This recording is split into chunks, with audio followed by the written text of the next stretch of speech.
Hey, Fight fans, welcome back to Carlo Prusa MMA. Today I got a fun one for us. We have a very special guest. He is UFC veteran, MMA legend. He is Mr.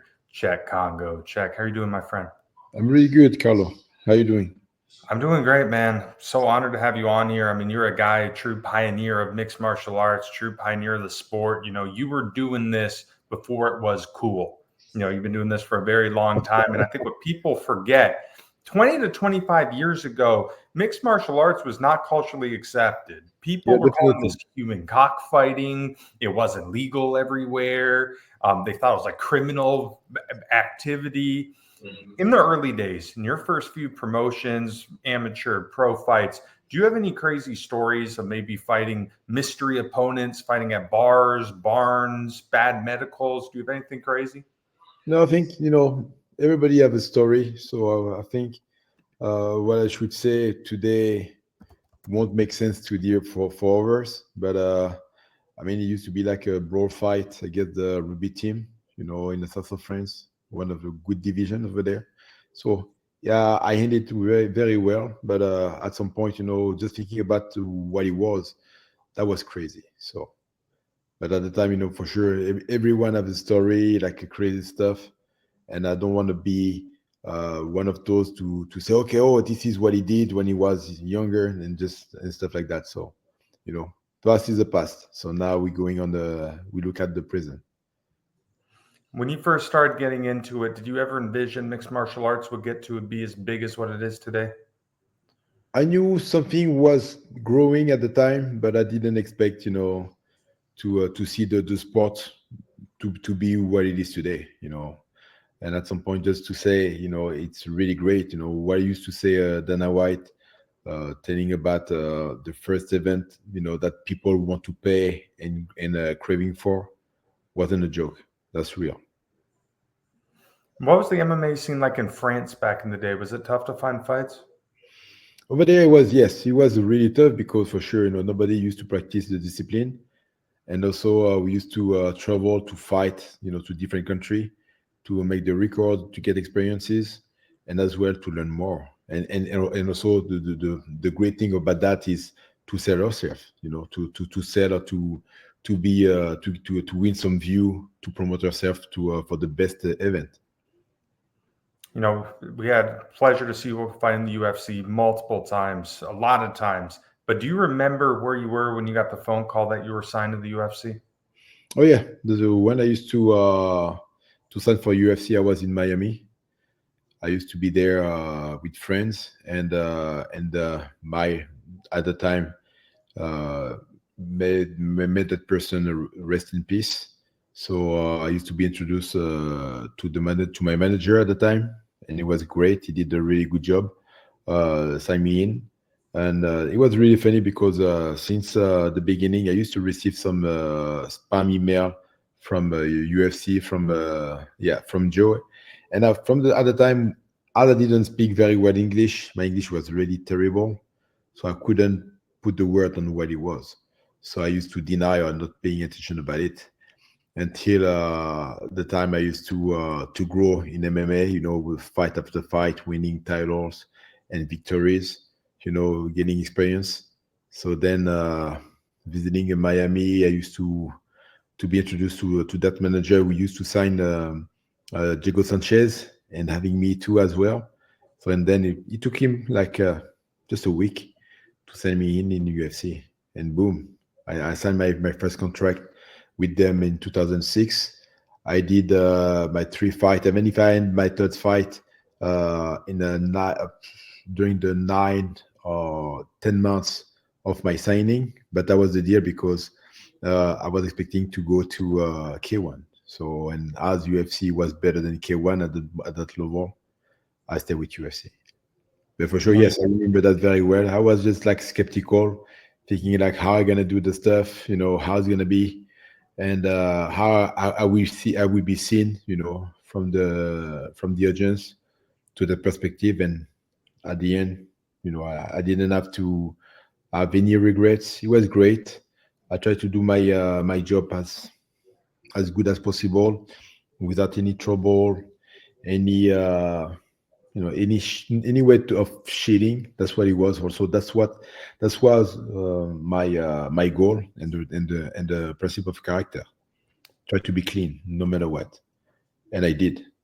For sure, people used to get expectation, but during that time those battles, it was pretty difficult to know who's who or who's taking what. But for sure, from my perspective, I used to be probably like too much naive, thinking like all the fighters used to respect that deal, but they're not. They were not. You've had so many great fights in your career. One of them that I'll never forget is your fight against Mirko Krokop, obviously in the prime of his career back in the day. Was that a special one for you? Is that one you're always going to remember? Oh, the thing is, I mean, right now for sure is a old memory, is an old souvenir. It was great. Also for the perspective to fight someone as a big caliber as Mirko.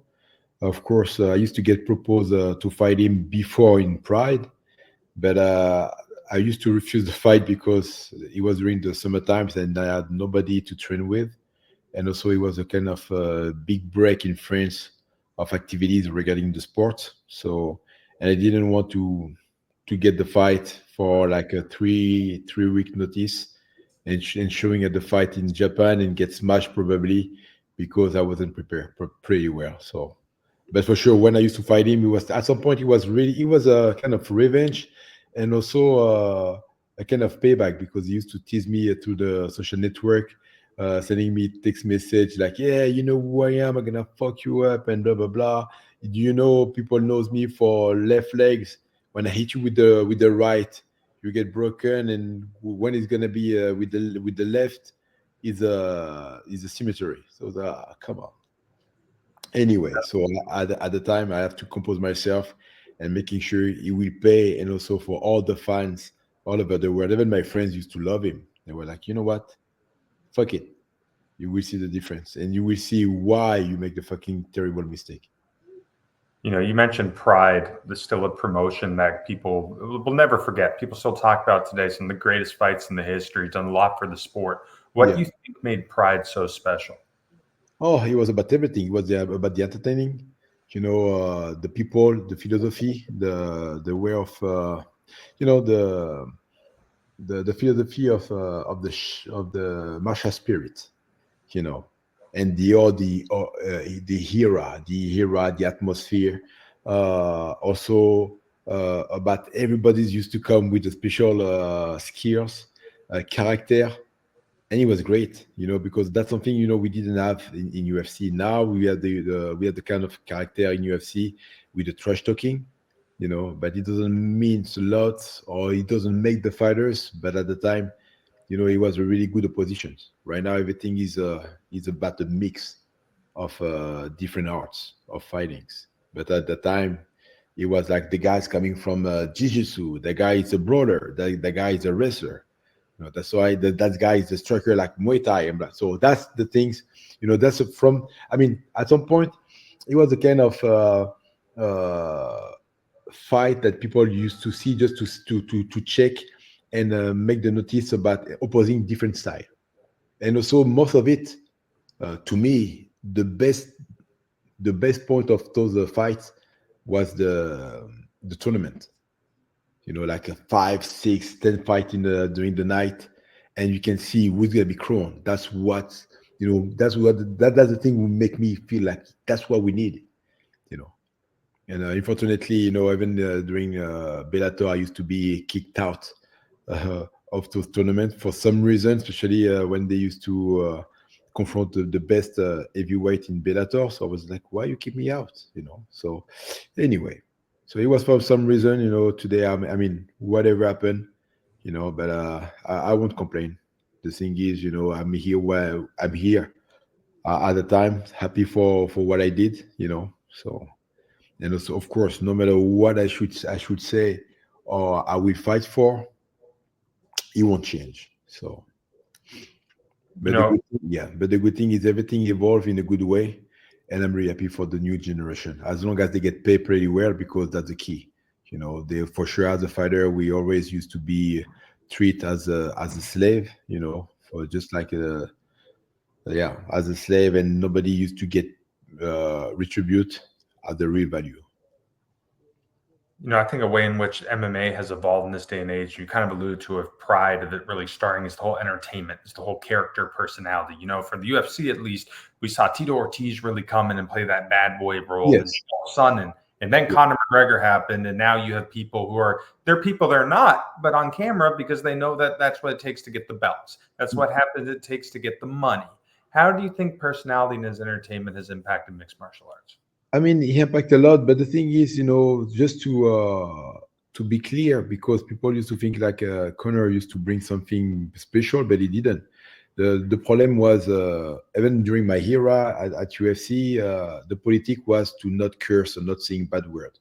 The only thing they wanted to see from us is at least when we used to do the short trailer, about the fight, just to entertain the fight, was just like, okay, just say some mean stuff.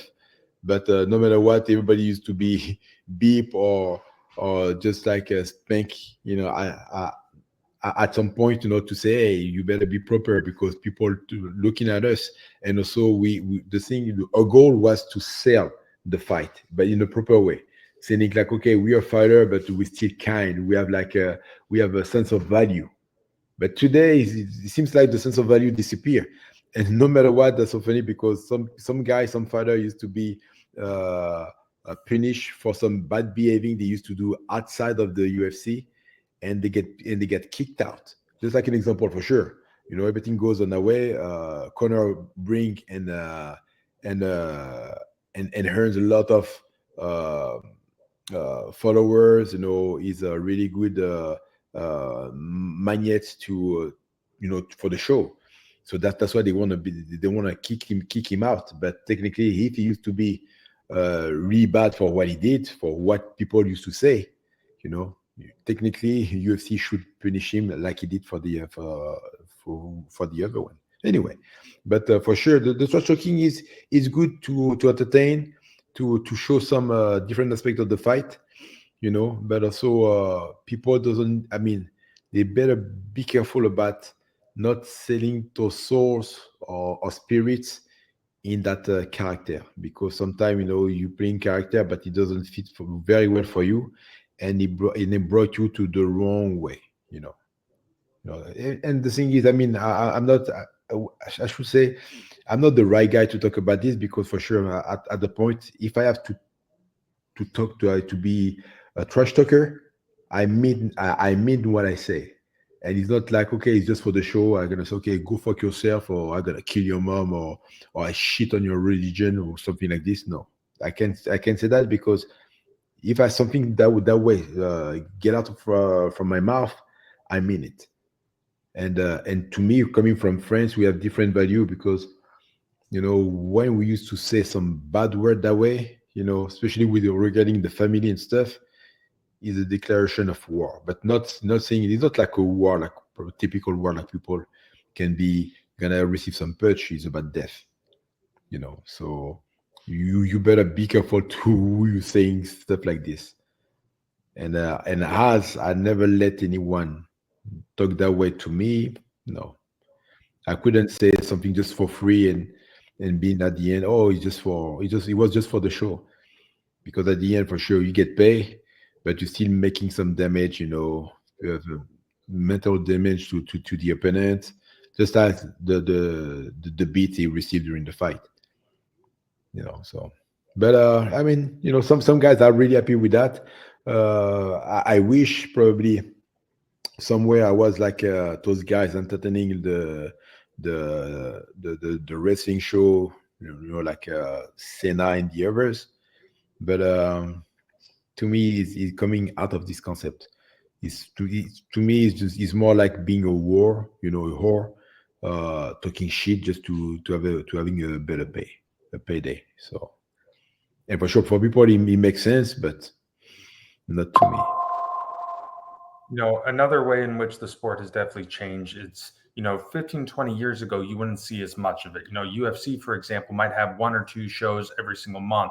Now, obviously, they have a lot more shows. ESPN deal, you have PFL doing a lot of shows, Bellator doing a lot of shows, a lot of different bare knuckle promotions now doing a lot of shows.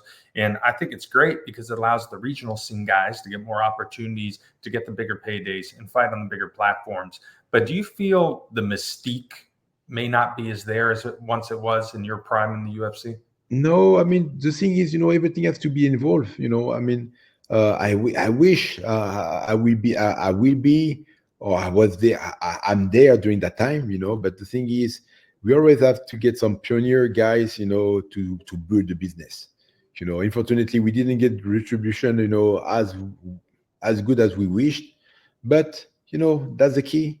For the great thing is, I had the opportunity to be there, to participate at the right time, to probably to make my names somewhere at the Pantheon. But for what it is, no. I mean, the great thing is I enjoy it. I enjoy it. It gives me the opportunity to be myself, to be an entrepreneur, to do and be what I need to get, and I can't complain. The thing is, I always knew I would be used for those promotions. So I better be smart. Just do what you need to do.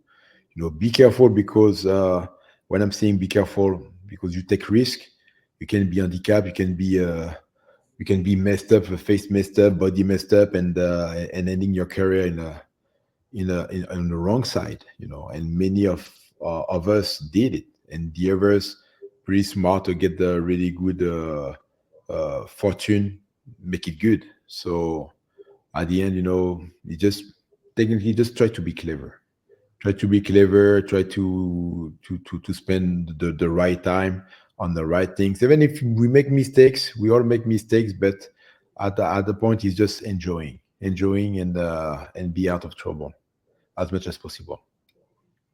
One guy that you got to be really good friends with, got to do a lot of training with, was Mr. Quinn and Rampage Jackson. I watched the podcast you did with him, and that's one of the funniest things I think I've ever watched. So in that come a lot of things. Talk about some of like the Twitter wars you had with him and the pranks. Let's talk a little bit about that. So what should I say about that? So our meeting used to be done for this preparation against the fight for Cheik leaders, and then from that I incorporated his team, for the training camp, because it was like a really good atmosphere, good people, and also he's great. It's not no, he's a great people, and day after day I consider him as a little brother, because also the attachment I used to get with him and others, even as my old friends, I'm pretty close, and I make the point to be not perfect, but to be true, not fake. And for sure, Rampage is a goofy guy, as I am, but probably didn't expect me to be crazy, or take it really serious. And then he used to start some because he get his audience with his friends, and also I was the French guy is being in America or sometime in UK, and not speaking very well English. So it was a good point to pick on me and tease me. And then I was like, oh yeah, that's what you do. You will get worse. And it's not like this.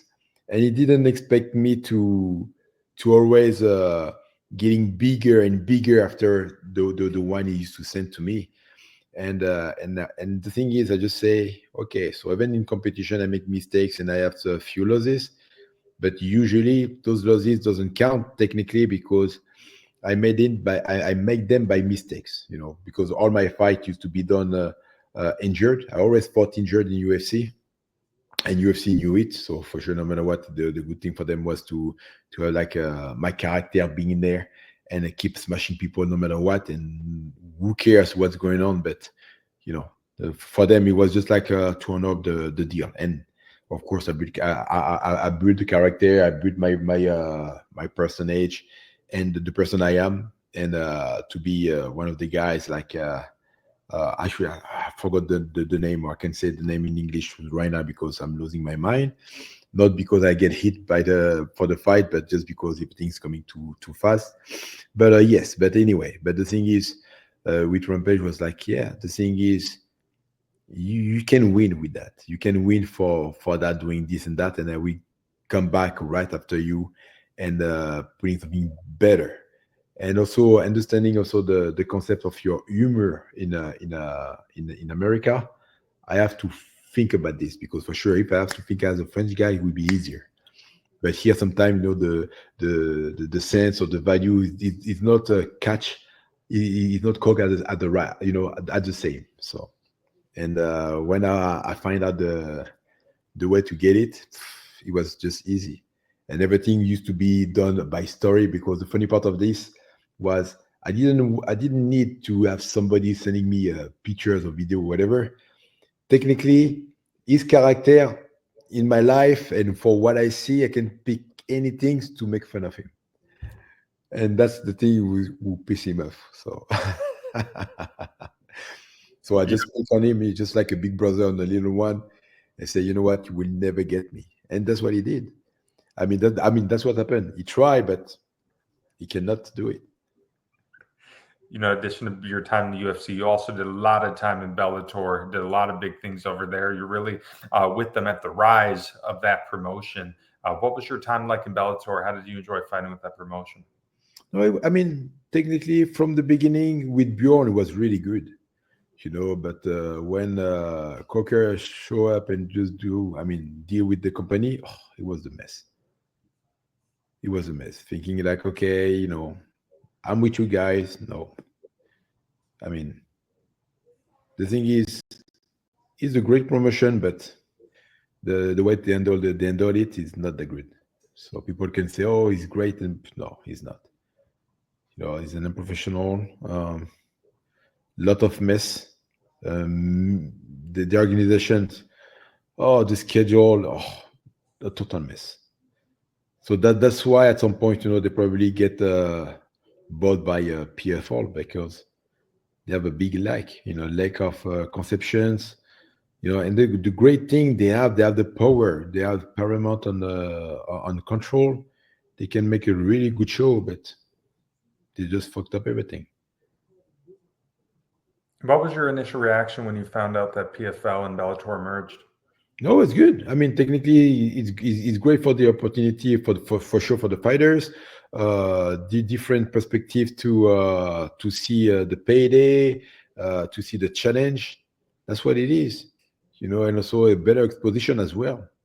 The funny part of this is, I see PFL, I see Bellator, UFC, ONE FC, and also the different organization as a striking, as a glory, and blah blah blah, and all the rest. ONE FC, but to me, UFC is great because they entertain the show pretty well for the Western country. But otherwise, just for the what should I say? For the actions, for the action interactions, the way that people move, the vibe. Leave the vibes in as a fight. I should say ONE FC do it very well. They do it very, very well. So after that, I don't know what is the payday, but for the interaction as a fighter, yes. It seems like he's more interesting. Even sometimes you don't know anyone in the show, but you just you feel the passion. You feel the passion. You've been attracted, and you want to follow. You want to follow the thing. Depending about UFC and Bellator PFA is not the same. But I should say to the report, UFC and Bellator, UFC and ONE FC get really tight and close at the best, But but for sure, those things are really good, And as a fighter, being retired, what I said is great for the new generation. You have a lot of gas tank of fighter everywhere. Everybody get patient, for sure. The thing is, you have to the way to protect them is to, as we say, don't put all your eggs in the basket. Don't put all your person, your character, your life, your health in the fight, because it could be very, very, very bad for you, especially if not doing very well and it goes very quick. You will be you will feel it as a disgrace. And most of the time, people used to talk shit about you. When you do shit, it affects your mental, and then the worst coming. If you're not strong enough to be surrounded by great people, family, you fail. You get down, and then to catch you back is pretty difficult. I think so many people watch sport in this day and age. They look at the McGregors, the Habibs, the GSPs, and they're like, what a life. It must be amazing to be a professional fighter. Obviously, there's a lot of sacrifices that come with it. Before you go to the UFC, before you go to the PFLs, the money's not great at all on the regional scene. A lot of guys have 9-to-5 jobs to fund it, kids, wife. They have to pay to train. They have to deal with killers. Obviously, when you make it to the big promotions, yes, the money gets a lot better, but you're still away from your family. You're sacrificing, you're dedicating every ounce of your life to be a fighter. How were you able to stay involved and do those sacrifices for so many years? The thing is, to me, regarding myself, sacrifice is not because that's the path we chose. We know we have to. When you say sacrifice, that's the term, but it's not sacrifice. Because if you're talking about sacrifice, it's just you have to you have to give your life on something. But your life, meanings like you won't come back. You're a soldier. You go to the field, and things you have to pray God to give you the ability to come back. That's what it is, But sacrifice on that, no, it's a choice. It's a selfish choice to achieve what we want, what we desired, and what we were expecting for. And also that's just like a kid, just doing the homework. You want to be a doctor, that's what you're gonna do. You're gonna study. If he doesn't want to, if you want to be the best and want to be away from the troubles or from distractions, that's what he's gonna follow. That's what I did. I did too. So when my friend used to have fun, I was like, no, I don't feel that. So technically, I should say sacrifice. It won't be the right term, for sure. Probably I will say dedications about it. But at the end, I was pretty lucky, for sure. I used to see people used to struggle with different activity, different work to get what they want, to pursue what they wanted to be. But I won't say it was easy for me, but I did very good too. I have a really good support from my employer from the beginning. Then I became an entrepreneur at the same time. So I was employed for the work. I was hired for the work, and I was doing also my business on the side. And then I came in UFC. Easier or not, I don't know. But having being stubborn and tough in my mind as a physique, that's what I did. In addition to you, there's some other French guys fighting right now. Obviously, Francis Ngannou. You have Benoit Saint Denis. What do you think of these gentlemen? No, they're really good. Also, that's technically, I will say I'm pretty. Technically, Francis did very good. He got the best storyline ever. I can say, I couldn't say worse or better than that. His story is wow, So, and as I said, everybody has a story to tell, and also to make who you are today, and that's great. As well as Benoit, but Benoit during those fights and those bouts did very bad. Technically, physically for his health, and that's what happened. That's what impact his way of his vision to stay focused, to do and secure, the fight, and for sure, all these other fight he got was kind of too dangerous for him. He exposed himself. He's too much trouble. So that's what I'm talking about. But otherwise, he got a really good quality, good skills. And hopefully, for what happened on the last one won't affect him bad, and he will come back pretty well and stronger to correct that mistakes. But for sure, what we have as a French fighters coming up in international sit down, that's great. That's really great, because nobody used to know who we were. And I mean, technically, when people used to see me, they were like, okay, that's a French guy.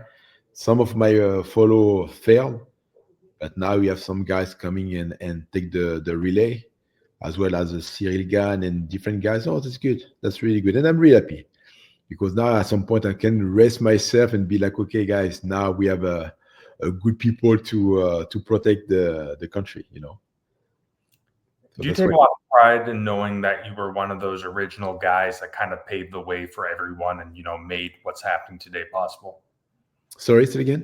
I said, do you take a lot of pride in being one of the original guys from back in the day who really helped put the sport on the map, really show people what it is, and really allowed the guys today to be able to do this for a living? Oh, no, I mean, yes, of course. Of course. The thing is a big retributions. If those guys were not there, what I can say, today, just like when people have to beat on something, and now we can do it again, even put more on it. So that's the key. That's the key. That's the benefit of what we have as a legacy. You left something, and somebody coming back and just keep going even better. And now with the audience and the business, just the way to market those activities, those shows, people have a better living. That's what we have.